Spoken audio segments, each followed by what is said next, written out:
What's your biggest risk in crypto?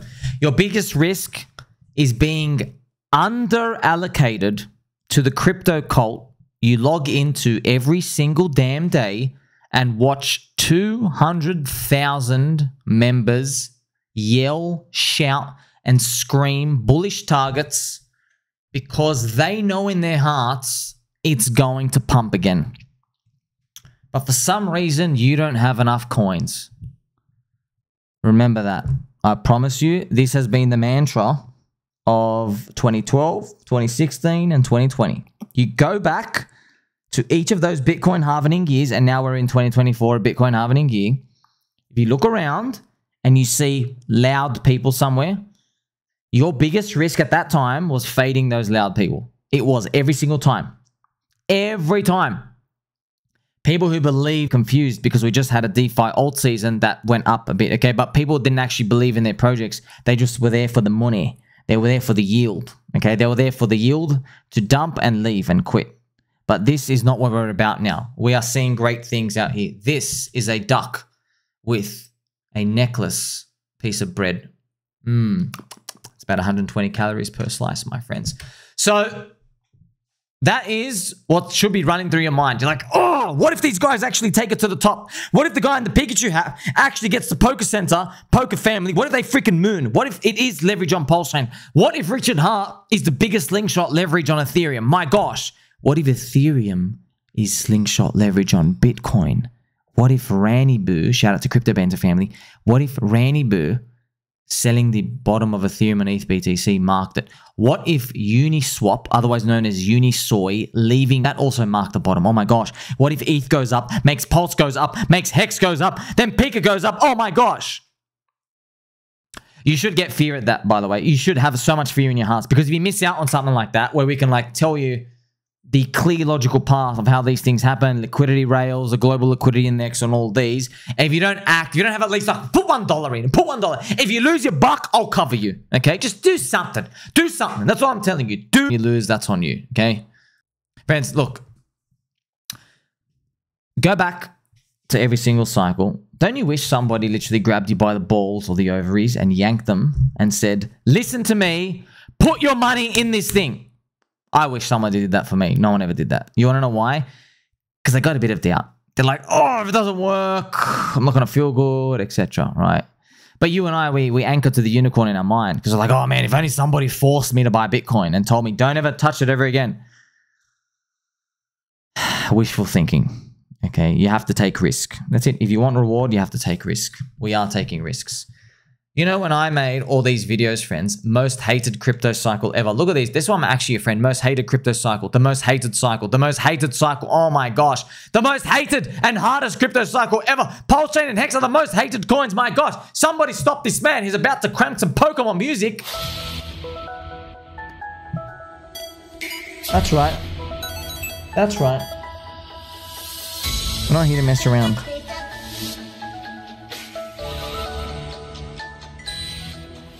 See this? This is a Pokeball.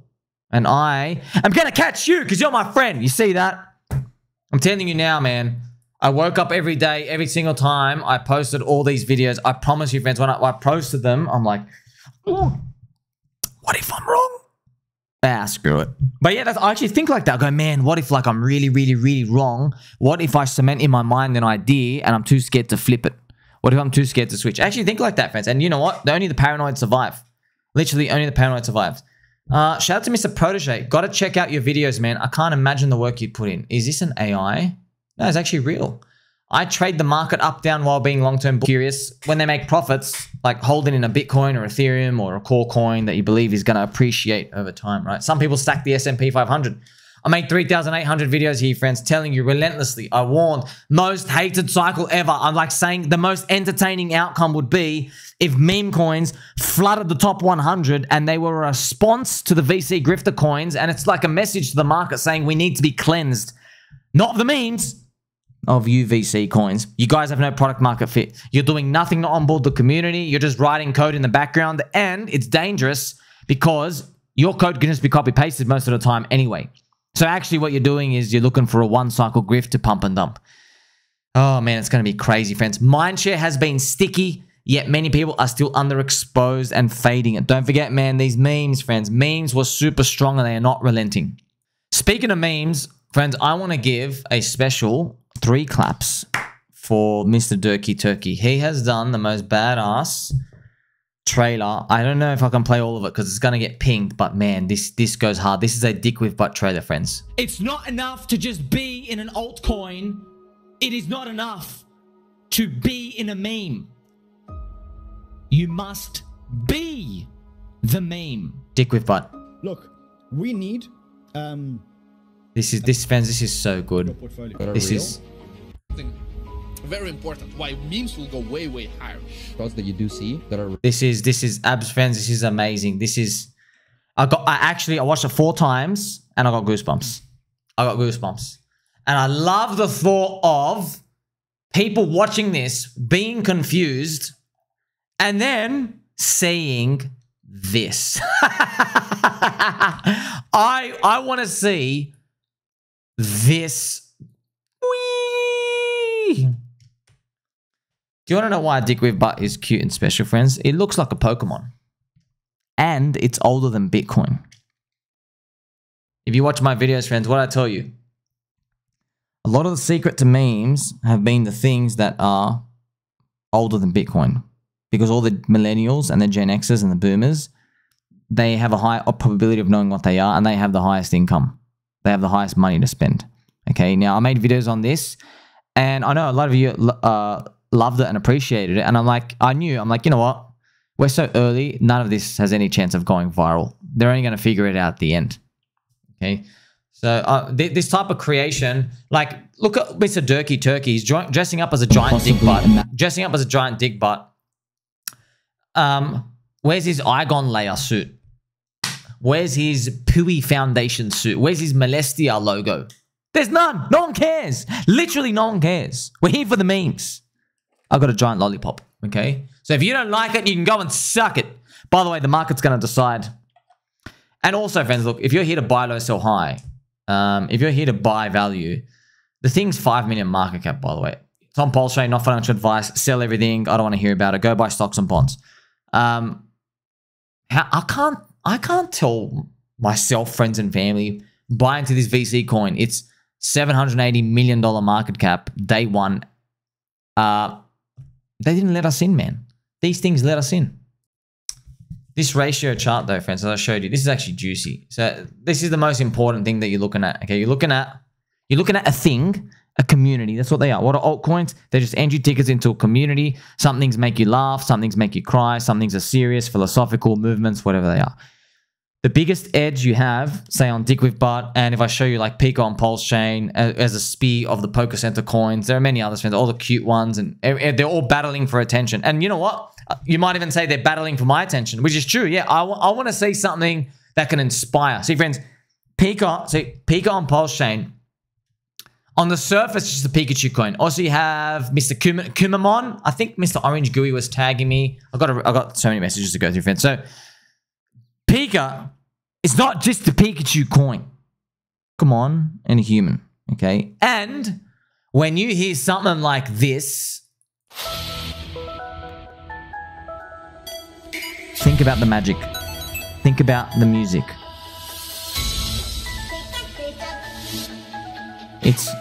There's magical elements here. You're on a journey. By the way, that music is for Route 24, one of the first routes you take on in the game. And you're embarking on something big. You're fighting these little shitty level 3 Rattatas, and you got to catch it because you don't have any other Pokemon. You're like, like my main starter needs a friend, right? So this is the type of journey we're on, because this is, friends, an allegory, not just for life, for crypto. Crypto is the biggest freaking journey of all. We started from nothing and we're climbing up, you see? And there's always challenges that come in. They're the bear fudders. They come in and they're like, when they come in, friends, when they come in, they want to start you. Spoony, I choose you. Ha! I got you, Spoony. Moggum. Can I put these sunnies on Spoony? Yes. Moggum, Spoony. Moggum.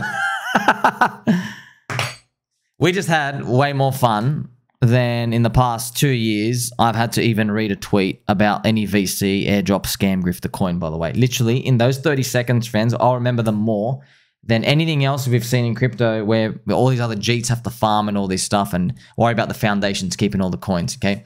So inherently, we're using ourselves as a proxy. It's like anecdotal evidence, right? Think about this, right? We've got all of them having fun.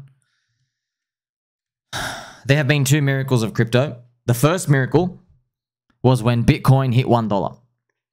You want to know who said that? Andreas Antonopoulos, one of the best Bitcoin OGs. Yes. He said, we won when Bitcoin hit $1 to the USD. That was it. We won. That was the miracle. And he said it was why. He said because people understood scarcity. They realized, oh, we can actually price parity to something. And then everything's gone on from there, right? It's actually amazing. It took me a while to understand. When I first was hearing him speak, I'm like, what does that mean? We hit $1. Whoa. Right? Now, I follow him, friends. I take his torch. It's not really a torch. He passes the green candle to me. I've now taken the green candle and now I turn it on and I pass you the second one, okay? So the first miracle was Bitcoin hitting $1. The second miracle of crypto is when you started to believe in it. That's it. There you go. What I'm actually speaking about here is humans, us, some of you squirrels, okay? I'm part squirrel. We saw something go up and it caught our attention and made us believe. That's it. It's like watching Elon's rocket, okay? Not his metaphorical rocket, his actual real rocket, friends. It's a family-friendly show.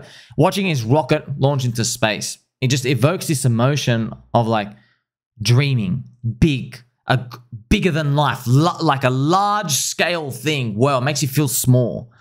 These things, friends, they can't be like overstated enough. Really, these things that inspires humans to do what they do. They're always like looking for the biggest mountain, the most dangerous thing, you know, going to different solar systems. That's the type of stuff that makes us always achieve for more or for bigger and to see what's around the corner.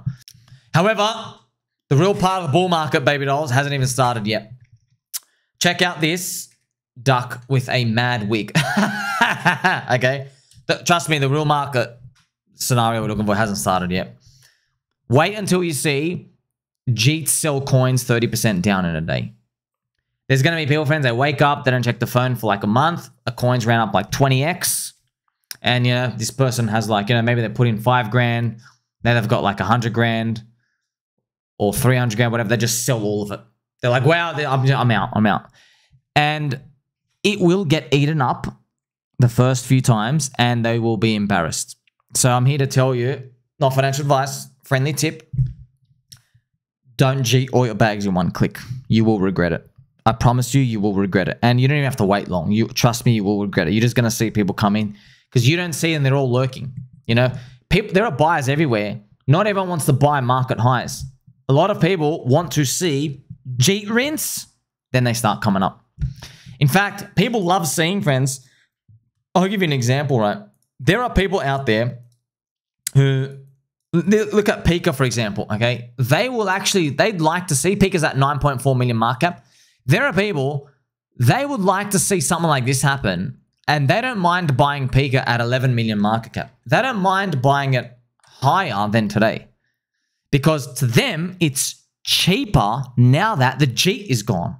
Okay, now I'm just using that as an example, but that's why I'm showing you how bull markets progress. That's climbing the wall of worry. There's a Jeet, there's a Jeet, there's a Jeet. Jeet's out. You recover. Okay, now we're in. Okay, do you see what I mean? That's going to be more prevalent. And as well, if you have any friends and family and you get very fortunate in this bull market stuff, please I don't want to see you sell like 90% of your click in one go. Just please don't do it. Please, please, please. Sell like 1 to 5% of the position at a time. I'm doing it to help you, friends. Like, I don't care about the coin. The coins are going to go up without you. That's why I'm just telling you, if you are constantly in this, oh, got to get all of it now, you think you're going to pick a top, trust me, you're not going to pick a top. The first 10 people are not going to be able to pick the top successfully. Having some fun here as well, waiting for the next bull pump. She'll be here any minute. Oh, this lonely Peppy. I know, friends. I know. We're just waiting for markets to push on through. Bitcoin, 65, 66, 67,000. Is Ethereum going to go up? In due time, my friends. Compare everything I've been talking to you about with this. So, Pooey Foundation, friends, they had to make a statement following an allegation of SUI insiders selling 400 million in tokens throughout this run-up. The Pooey Foundation would like to respond. No insiders, neither employees of the foundation or the labs, nor investors have sold 400 million. Okay, so if you go down and you see Mr. Boldy, he goes, guys, it wasn't insiders selling, it was compliant insider selling. So, yes, they, look, this, you can't make this up, man. They're actually saying, while the poster did not provide the wallet address, we believe the likely owner of the wallet is an infrastructure partner who owns tokens under a lockup schedule. Brother. Yeah, that's the whole point. Duh.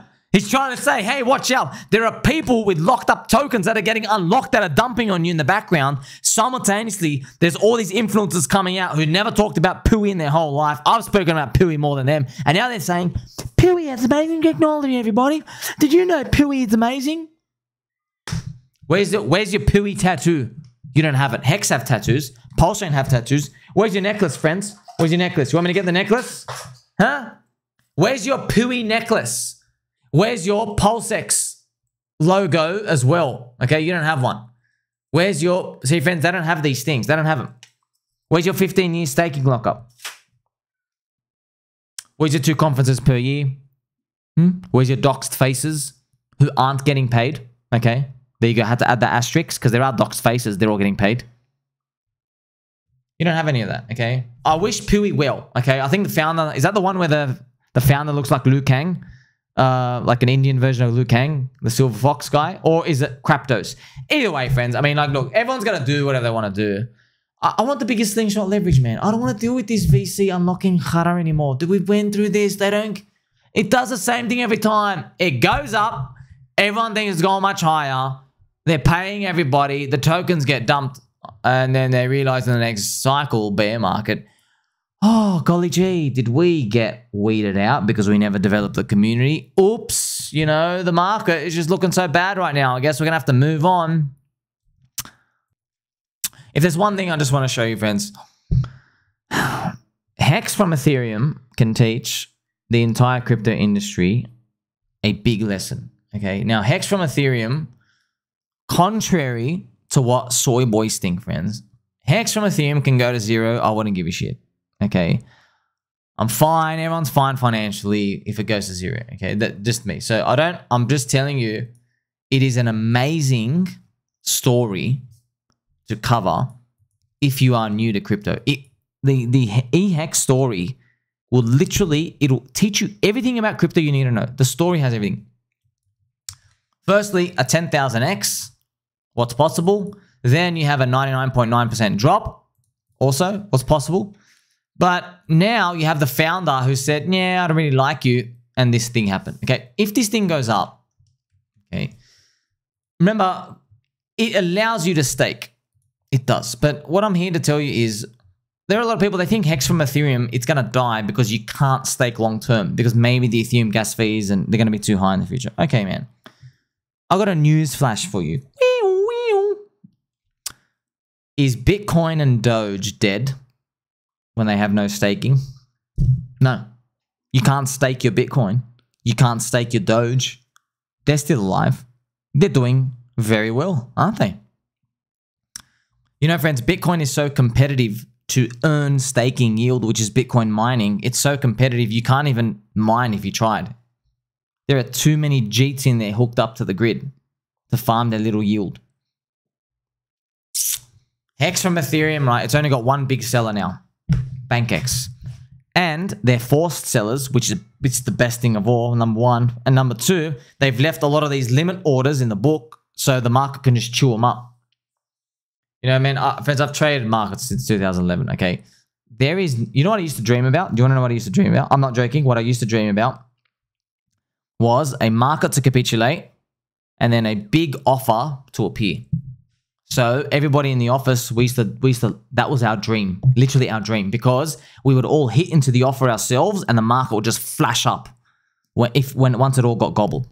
And it's literally free money. It was like a 99.9% probability winning. And then you normally, let's say you do like $1,000 risk per trade. With these ones, you could do like $10,000. You could try and make 10 grand, like 10 winning days in one. It was big, okay?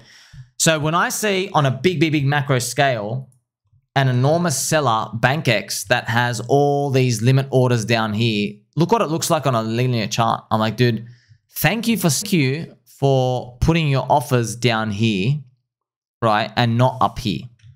And, you know, shout out to everybody else. They've said to me, sorry, but if they see it, they might change. No. One, they're forced sellers. And two, I'm not Richard Hart. And he's not talking about it. He could be ghosting him on purpose. They don't know how long. In fact, I think Richard, if I was Richard, I think he has no time that he has to wait to like even say, oh, I actually like EHEX. I think he's literally just waiting for them to get rinsed. So they can't do anything. Like they have to sell. Because the ecosystem will just move on without it. So these limit orders, friends, when they're sitting there, it's bullish, man. It's bullish. Why? The big market seller has revealed to you his hand. That's the best thing. The worst thing you want to see is giant sellers who are lurking. That's what you want to. That's what you don't want to see. You want to see them get dwindled, rinsed. And once it's done, we're literally free. Once it's done, what you might see, friends, is once they're like finally out. Now remember, they're down 35% of their stack. They used to have 860 million EHEX. Now they have 560 million. So it's dwindling hard. And this is with like a really slow, bad bear market thing, man. True this thing easy. You can. By the way, secret tip, PulseX, right, and Pulse and PX, all their bonding to Pulse, right, all together. There's an EHEX and Pulse gets dragged up as well. Yeah? So liquidity enters the system for these guys to just keep getting out over and over and over again. It lets them get out. Advice, once again, if it goes to zero, it's your fault. If Richard said he really doesn't like the coin again, blah, blah, blah, you get the whole point. I'm just telling you for now, we can enjoy Pulse, PulseX, PHEX, and Ink. We can. This is Pikachu on his nice, lovely PC. So there's so many stories to learn from that, friends. You can't kill the community with words. You can't, okay? They're going to write stories about this EHEX thing one day. They will. Because it's got every lesson you need to know. Faith, belief, coin does nothing, Ponzi accusations, founder disappears, comes back, disappears. They make split another coin. It's just sitting on mainnet Ethereum land. Friends, it's like literally McDonald's was in New York City and they go, you know what? Screw New York. We're going to go to another country altogether. We're going to go put McDonald's in Canada. Even if McDonald's says, don't buy McDonald's from that New York McDonald's. Don't. Everyone should leave. There are too many people walking the New York streets. They're just going to walk in and have a burger. And by the way, that's exactly what EHEX is on mainnet Ethereum. Right? But you won't believe me until we do like 1,000% rally. And then everyone starts suddenly to get the picture. Remember, green candles make you smarter. You are my friend. Like, subscribe, belly button, all. Catch you in the next one.